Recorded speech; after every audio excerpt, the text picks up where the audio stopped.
તો હાલોલ તાલુકાના શિવરાજપુરમાં નરેન્દ્ર મોદી વિચાર મંચની કાર્યક્રમ યોજાયો ત્યારે નરેન્દ્ર મોદી વિચાર મંચના રાજ્યના ઉપાધ્યક્ષ આઈટી સેલના પ્રમુખ બેન તેમજ હાલોલ તાલુકાના પ્રમુખનું સ્વાગત પણ કરવામાં આવ્યું।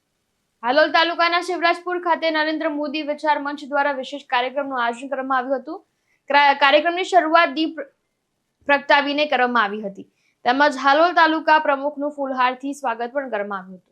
આ અવસરે રાજ્યના ગુજરાત પ્રદેશ ઉપાધ્યક્ષ ઉપસ્થિત રહ્યા હતા। કાર્યક્રમમાં મોટી સંખ્યામાં ગ્રામજનો, આગેવાનો તથા યુવાનો જોડાયા હતા।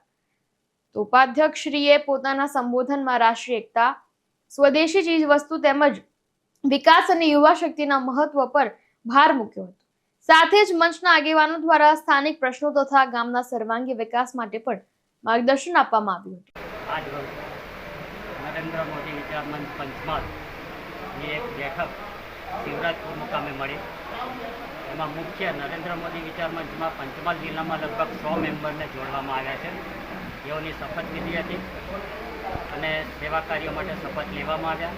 માનનીય પ્રધાનમંત્રીના વિચારો, કાર્યો અને આયોજનને ઘર ઘર સુધી પહોંચાડવા માટે નરેન્દ્ર મોદી વિચાર મંચ સતત પ્રયત્નશીલ છે અને રહેશે। એના માટે દરેક નવનિયુક્ત હોદ્દેદારોએ શપથ લીધા। બીજું, માનનીય પ્રધાનમંત્રી શ્રી નરેન્દ્ર મોદી સાહેબનો તારીખ 17 સપ્ટેમ્બરના રોજ જન્મદિવસ આવે ત્યારે જન્મદિવસની ઉજવણી માટે નરેન્દ્ર મોદી વિચાર મંચ તરફથી પૂરા દેશમાં સેવા કાર્યો કરવામાં આવે છે। એ રીતે આપણે પંચમહાલ જિલ્લામાં પણ ભારતીય જનતા પાર્ટી સાથે રહીને સતત સેવા કાર્યો એવા કરીશું। એના માટે પણ અમે આયોજન કર્યું અને દરેક હોદ્દેદારોને સમજૂતી આપી કે ભાઈ આપણે આ રીતે દરેક ક્ષેત્રમાં, દરેક વિસ્તારમાં પોતપોતાના વિસ્તારમાં સેવા કાર્ય કરવાના છે। એ રીતે અમે સેવા કાર્ય કરીશું।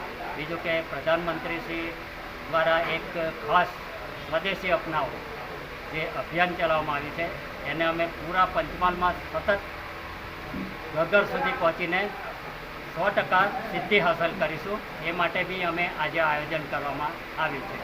વંદે માતરમ, ભારત માતા કી જય। નરેન્દ્ર મોદી વિચાર મંચમાં ગુજરાત પ્રદેશના ઉપાધ્યક્ષ તરીકે છું। મારું નામ રાજેન્દ્રભાઈ જોશી છે। વતન મારું પંચમહાલ, કાલોલ તાલુકો અને કાલોલ નગરમાં રહું છું।